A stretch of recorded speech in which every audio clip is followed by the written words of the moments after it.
హైదరాబాద్ లో కన్సల్టేషన్ మరియు 3,500 రూపాయల colour Doppler test Avis hospitals లో ఉచితంగా పొందండి. నమస్తే, మీరు చూస్తున్న సుమన్ టీవీ. నేను మీ కీర్తి. శరన్నవరాత్రులు అక్టోబర్ 3వ తారీఖు నుంచి మొదలవుతున్నాయి కదా. మరి ఈ సందర్భంగా శరన్నవరాత్రుల ఒక విశిష్టత గురించి, ఒక్కో రోజు ఒక్కో అవతారం గురించి మనతో చెప్పడానికి ప్రముఖ ఆధ్యాత్మికవేత్త డాక్టర్ అనంతలక్ష్మి అమ్మగారు ఉన్నారు. నమస్తే అమ్మా. నమస్తే తల్లి. సో అక్టోబర్ 3వ తారీఖు నుంచి నవరాత్రులు స్టార్ట్ అవుతున్నాయి. అవునమ్మా. ఒక్కొక్క రోజు ఒక్కొక్క విశిష్టత, ఒక్కొక్క అలంకరణ, ఒక్కొక్క నైవేద్యం అమ్మవారికి ఎంతో ప్రీతికరం కదా. సో ఆ ఒక్కొక్క గురించి మీరు చెప్పాలి. ముందుగా బాలా త్రిపుర సుందరి అవతారం కదమ్మా, విజయవాడ అమ్మవారి తీసుకుంటే. ఓం శ్రీ గురుభ్యో నమః. ఓం శ్రీ మహాగణాధిపతయ నమః. శ్రీమాత్రే నమః. మాతర్మే మధుకైటభగ్ని మహిష ప్రాణాపహోరోద్యమే హేలా నిర్మిత ధూమ్రలోచనవధే హే చండముండార్దిని నిశేషీకృత రత్నబీజదనుజే నిత్యే నిశుంభావహే శుంభధ్వంసిని సంహరా సుదురితం దుర్గే నమస్తేంబికా. విజయవాడలో ఇంద్రకీలాద్రి మీద కొలువై ఉన్నటువంటి కనకదుర్గాదేవి నవరాత్రులలో మొట్టమొదటి రోజున స్వర్ణ కవచాలంకృత దుర్గా బాలా త్రిపుర సుందరి అనేటటువంటి అవతారంతో మనకి దర్శనమిస్తుంది. ఎప్పుడూ కూడా మొదటి రోజున స్వర్ణ కవచాలంకృత దుర్గగా ఆవిడ మొదటి రోజు మొదటే గనక బాలా అనే పేరుతో కూడా బాలా త్రిపుర సుందరి అన్న పేరుతో మనకి దర్శనమిస్తుంది. అసలు ఆవిడ పేరేమిటి? విజయవాడలో ఇంద్రకీలాద్రి మీద ఉన్న అమ్మవారి పేరు కనకదుర్గ. కనకం అంటే బంగారం. ఆ బంగారంతో ఆవిడకున్న సంబంధం ఏమిటి? అది నిరూపించటం కోసం మొదటి రోజున స్వర్ణ కవచం ధరిస్తుంది ఆవిడ. బంగారు కవచంతో ఉన్నటువంటి అమ్మవారు. అందుకని దీనికి కారణం ఏమిటి అంటే, ఒకప్పుడు మాధవవర్మ అనేటటువంటి రాజు బెజవాడని పరిపాలించాడు. ఇప్పుడు మనం విజయవాడ అంటున్నాం కానీ దానికి ఉన్న పేరు బెజవాడ. బెజ్జంవాడ బెజవాడ అయింది. కృష్ణా నది అక్కడ ఆ పర్వతాన్ని నాకు కొంచెం బెజ్జం అంత చోటి ఇవా నేను ఎడతాను అని అందిట. అంటే ఆ కొండ కాస్త చోటు ఇచ్చింది. కానీ దానివల్ల ఏమైంది? ఆ ప్రవాహ వేగానికి కొండ రెండు ముక్కలైంది. ఇప్పటికి కూడా గమనించినట్టయితే మనం ఎంతో కొట్టేశాం గాని, లేకపోయినట్టయితే అటుపక్క సీతానగరంలో ఉన్న కొండ, ఇక్కడ ఉన్న ఇంద్రకీలాద్రి ఇలా పెడితే ఒక దాంట్లో ఒకటి జిగ్జాగ్లు ఇలా అతుక్కుపోయినట్టు కనపడతాయి. అలా ఉంటాయి. ఇప్పుడు మనం చాలా కొట్టేసిన తర్వాత అంత కనపడకపోవచ్చు. మా చిన్నతనంలో వరకు అలాగే ఉండేవి. అలాంటిది బెజ్జంవాడ బెజవాడ. బెజవాడ రాజధానిగా మాధవవర్మ అనేటటువంటి రాజు పరిపాలన చేశాడు. ఆయన ధర్మనిరతికి మెచ్చి అమ్మవారు అక్కడ 2 గడియల పాటు బంగారు వర్షం కురిపించింది.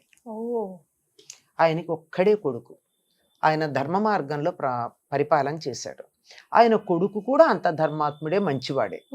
ఎవరో ఒక పొగరుబోతు గుర్రాలను తెచ్చిచ్చారు. తెచ్చిస్తే ఆ గుర్రాన్ని నేను స్వాధీనపరుచుకోగలను అని చెప్పి ఆ గుర్రాలు కట్టినటువంటి రథానికి కట్టి నడుపుతున్నాడు.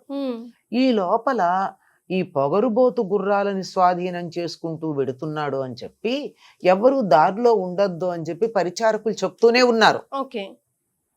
అయినా సరే ఒక పిల్లవాడు వచ్చాడు. ఈయన అదుపులోకి లేక ఆ రథం చక్రాల కింద పడి పిల్లాడు చనిపోయాడు.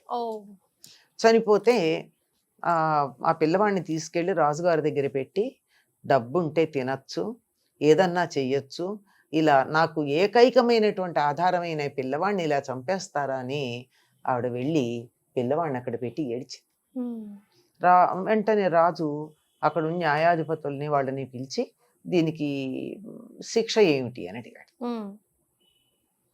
అడిగితే వాళ్ళు తలలు పట్టుకున్నారు, మల్లగుల్లాలు పడ్డారు. అబద్ధం చెప్పడానికి వీలు లేదు.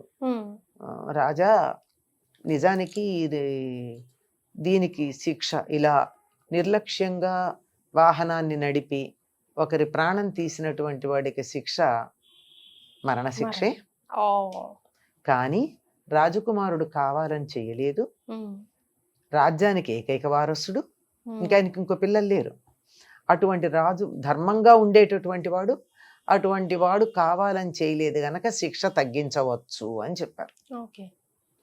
రాజన్నాడు, రాజకుమారుడైనా మరొకళ్ళైనా ధర్మం ధర్మమే, ఇతడికి సాయంకాలానికల్లా మరణశిక్ష విధించండి అని చెప్పాడు. ఇది పొద్దున్న జరిగింది, సాయంకాలం మరణశిక్ష అని సింహాసనం దిగి భల్లున ఏడిచాడు. సింహాసనం మీద కూర్చున్నప్పుడు రాజు, దిగేటప్పటికి తండ్రి. అంతఃపురానికి వెళ్ళాడు. పశ్చిమ దిక్కు వైపుకు చూస్తూ సూర్యుడు అస్తమిస్తూ ఉండగా ఆ వైపుకు తిరిగి అలా నిలబడిపోయాడు. ఎందుకంటే అక్కడ ఉరి తీశారు అప్పుడు పిల్లవాడిని. ఎప్పుడైతే అక్కడ పిల్లవాడిని ఉరి తీస్తే ఈయన కళ్ళలోంచి తండ్రిగా కళ్ళ నీళ్లు పడ్డాయో, ఇతడి ధర్మనిరతికి మెచ్చి బెజవాడని పరిపాలిస్తున్న అమ్మవారు దుర్గాదేవి బంగారు వర్షం కురిపించింది. అందుకని ఆవిడ కనకదుర్గ అయింది అని చెప్తూ ఉంటారు. అందుకని ఆవిడకి మొదటి రోజున అలా ధర్మాన్ని నిలబెట్టినందుకు బంగారు వర్షం కురిపించింది గనక దసరాల్లో మొదటి రోజున స్వర్ణ కవచాలంకృత దుర్గాదేవి బాలా త్రిపుర సుందరిగా ఆవిడకి అలంకారం చేయడం జరుగుతుందమ్మా. బాలా త్రిపుర సుందరిగా కదా ఈరోజు మనం అమ్మవారిని ఆశ్వయుజ శుద్ధ పాడ్యమి నాడు మనం పూజించేది. బాలా త్రిపుర సుందరి దేవి శ్రీచక్రంలోని త్రిపురాత్రయంలో మొదటి దేవత. శ్రీచక్రంలో 3 ఉంటాయి భాగాలు, అందులో మొదటిది అనమాట ఇవిట.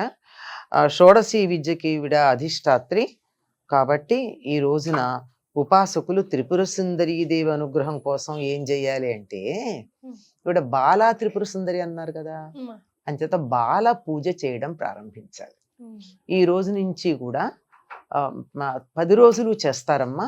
10 రోజుల్లోనూ ఏమేం చేస్తారంటే బాల పూజ చేస్తారు ఉదయం, తరువాత సువాసిని పూజ చేస్తారు, కుమారి పూజ కూడా చేస్తారు, ఇంకా శక్తి ఉన్నవాళ్ళు దంపతి పూజ కూడా చేస్తారు.